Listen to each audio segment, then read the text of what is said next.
That's what I mean. You get. That's what I was telling her. You make a man the kind of man you want him to be. Don't ever expect a man that you just say you're going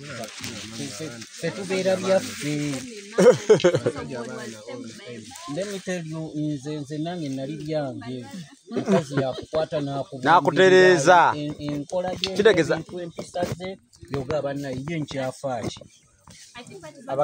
abakazi mwe mulina okututereza. She wants to change the man. But you can't get a change the man. I actually have a man who has changed.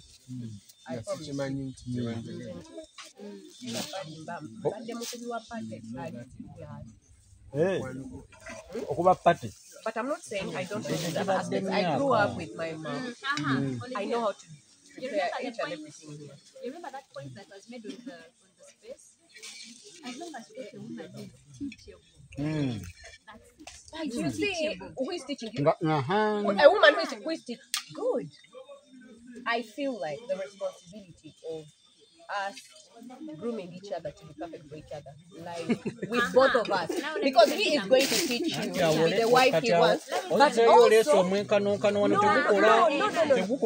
But you see, the man is the leader. No, you see, the man is the leader. The man is going to tell me. I want my man to actually tell me. No, the one sweetheart. Let me tell you. No. In the approach of that, there are two things.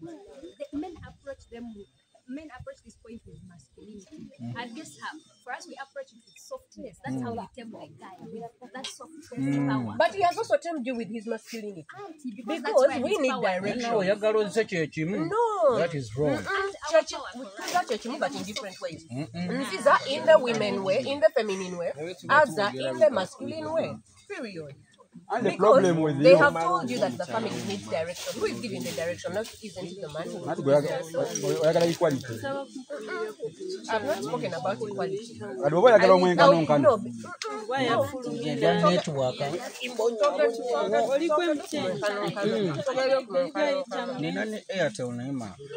Thank you. They give direction to the home. But where is equality? Yes, all of now that? let me tell you. You Men give direction to the as home. much as they're leading, guess what? A helper was also added on.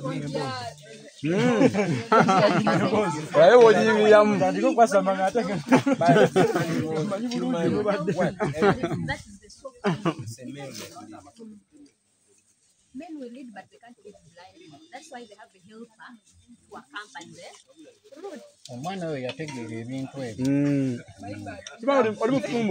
That is why she's married. Right now. That's why she's married. A man has only two roles: provide and protect. Provide, protect. Leadership is good leadership. Eriyo abakazi bemmanyi nga ye tayagala musajja atamulagira.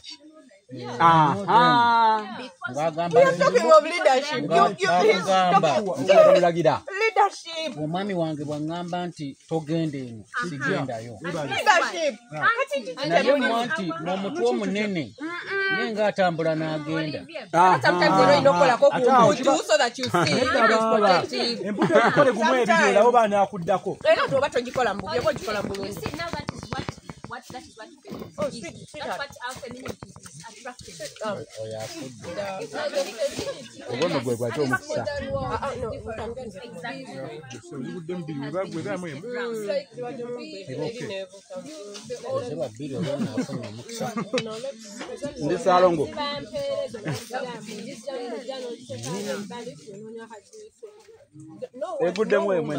No woman wants to be independent. Actually, naturally, no, yes, women have only adapted that because of the current situation. But there is no woman who wants to be independent. There is no woman who wants to be independent.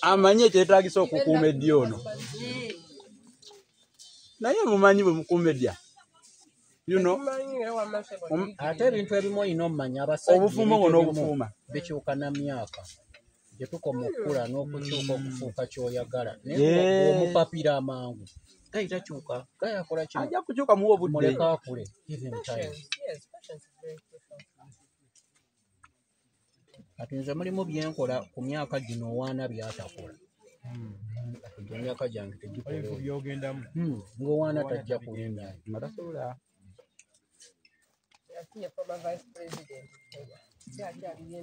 oyo ali mu kye tuyita fixation oyo kati baabisubwa baali nnyo mu bulamu bw'okusoma ebitabo baabisukka yabasukka bali mugattawo bugassentebe oba olaba nze bwe nali noonya omukazi nali sisobola kunoonya yinginiya nali sobola kunoonya simanya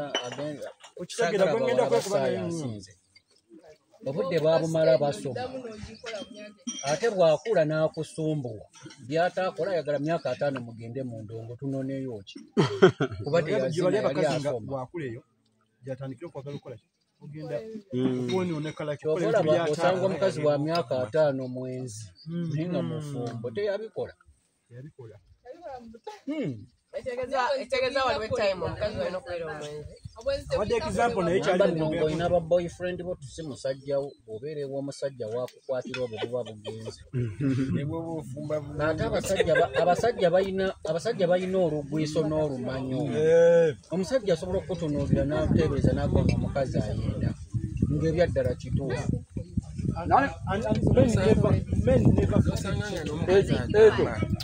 ekyo ate kyo ennaku zino essimu zino ziteerula nnyo kyobwenzi. We don't cheat the same. Like men and women cheat differently. Yeah, we know. We cheat emotionally. No, that's not even the way. Why for us, you see however much the men have that, they know what they want. For him, he's not going to tolerate. For us, we are tolerating it. For us, we are tolerating it. For him, he knows his value. But for us, mbabuulire ekyo ekyobwenzi mu basajja bamwe tekirivaamu. It is part of their DNA. Mate obugumiikiriza kiri ku mmwe.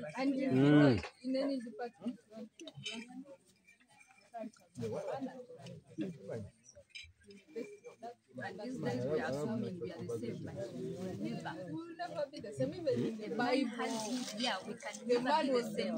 You never live the same. Generation yene eganye okukikkiriza we tusanze obuzibu bwokka. We are so much empowered. Bwe baganye okukkiriza ekyo kati oba olaba ebizibu bingi mu maka. Leero babadde boogera ku empowerment. Nange ne mbuuza nga njagala okiba. Abadde abakyala Bali empowered. Very good. Actually, empowered in a very good way. Kubanga bali bamanyanga role yaabwe mu submissiveness mu empowerment yaabwe. Nemwakirabira. When a man supports you in a business, bwekula weerabira nti omusajja ye yatoyiringa yampa bu capital rent yaggwawo nzibukira wuwe olaba oli financially stable. Ngulaba osobola n'okubeera wekka otandise omujooga. Abakazi we bato we bato obufumbo nini yeerabira omusajja ye yantambuza so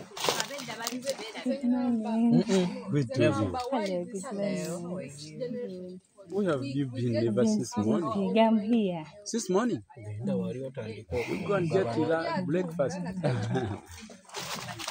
ojja ne submission yo mu mboozi eno.